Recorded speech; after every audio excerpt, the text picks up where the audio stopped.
क्रोधी मनुष्य को आक्रमण करने का अवसर उसी पर मिलता है जो स्वयं भी क्रोधी हो। क्रोध से क्रोध बढ़ता है और उसकी क्रिया प्रतिक्रिया द्वंद्व युद्ध का रूप धारण कर लेती है।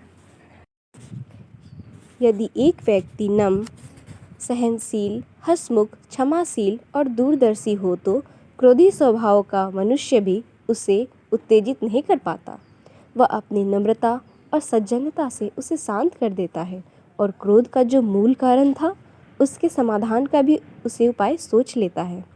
इसके विपरीत यदि दोनों ही क्रोधी हुए तो कोई बड़ा कारण न होते हुए भी केवल शब्दों की उच्च श्रृंखलता लेकर परस्पर लड़ मरते हैं और मित्रता शत्रुता में बदल जाती है।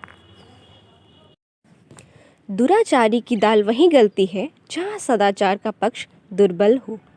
ठग हमेशा लोभी पर हाथ साफ करते हैं। दरिद्रता आलसी के घर आती है। बीमारियां असंयमी पर हावी होती है। भय डरपोक को सताता है और दूरदर्शी एवं जल्दबाज को चिंताएं घेरती हैं। यदि अपना व्यक्तित्व सच्चा, खरा और मजबूत हो तो इन बाहरी विकृतियों को उल्टे पांव लौटना पड़ेगा।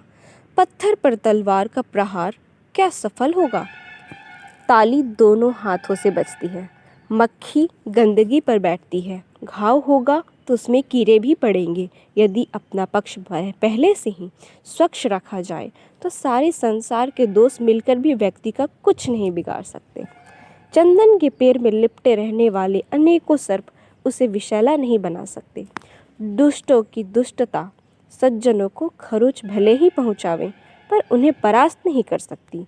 इतिहास का पन्ना पन्ना इस बात का साक्षी है कि सज्जनता और दुर्जनता के युद्ध में सज्जनता को नहीं, दुर्जनता को ही परास्त होना पड़ा है।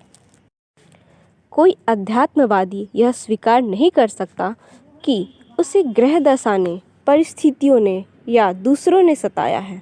वह सदा यही मानेगा कि अपने भीतर कोई कमी रह गई, जिसके कारण दुष्टता को सफल होने का अवसर मिल गया। प्रत्येक बाह्य आघात या असफलता का कारण वह अपने अंदर ढूंढता है और जो त्रुटियां सूझ पड़ती हैं उन्हें सुधारने के लिए जुट जाता है। इस तरीके को अपनाने से 3/4 समस्याएं हल हो जाती हैं। 1/4 जो अनिवार्य बनी रहती है उन्हें वह उपेक्षा में अपनी सहनशीलता के बलबूते हंसते खेलते भुगत लेता है। कठिनाई के कारण दूसरे लोग जिस पर उद्विग्न रहते और रोते चिल्लाते हैं वैसी परिस्थिति उसकी गंभीरता उत्पन्न ही नहीं होने देती। तितिक्षा और सहनशीलता के बल पर बड़े से बड़े अभाव एवं कष्टों को हंसते हुए भुलाया या भुगता जा सकता है।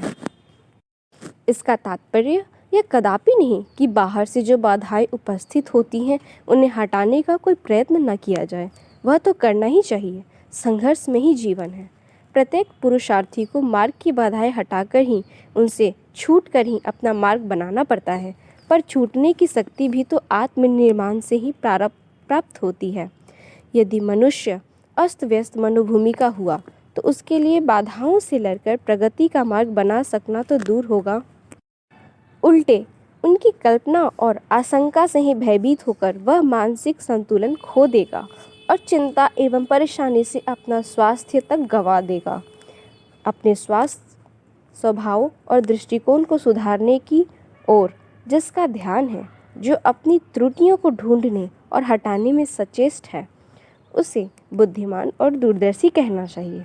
अपनी परिस्थितियाँ जिन्हें सुधारनी हो, अपने भाग्य और भविष्य को जो उज्जवल देखना चाहते हों, उनके लिए एकमात्र उपाय यही है कि अपनी दुर्बलता पर अधिकाधिक ध्यान दिया जाए और यह पता लगाया जाए कि अब की अपेक्षा हम किन श्रेष्ठताओं को और भी बढ़ा सकते हैं और किन त्रुटियों का किस सीमा तक किस प्रकार संशोधन कर सकते हैं।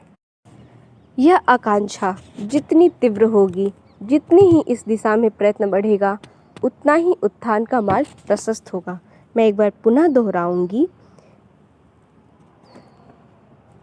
अपने स्वभाव और दृष्टिकोण को सुधारने की ओर जिसका ध्यान है, जो अपनी त्रुटियों को ढूंढने और हटाने में सचेष्ट है उसे बुद्धिमान और दूरदर्शी कहना चाहिए। अपनी परिस्थितियाँ जिन्हें सुधारनी हो, अपने भाग्य और भविष्य को जो उज्जवल देखना चाहते हों, उनके लिए एकमात्र उपाय यही है कि अपनी दुर्बलता पर अधिकाधिक ध्यान दिया जाए और यह पता लगाया जाए कि अब की अपेक्षा हम किन श्रेष्ठताओं को और भी बढ़ा सकते हैं और किन त्रुटियों का किस सीमा तक किस प्रकार संशोधन कर सकते हैं।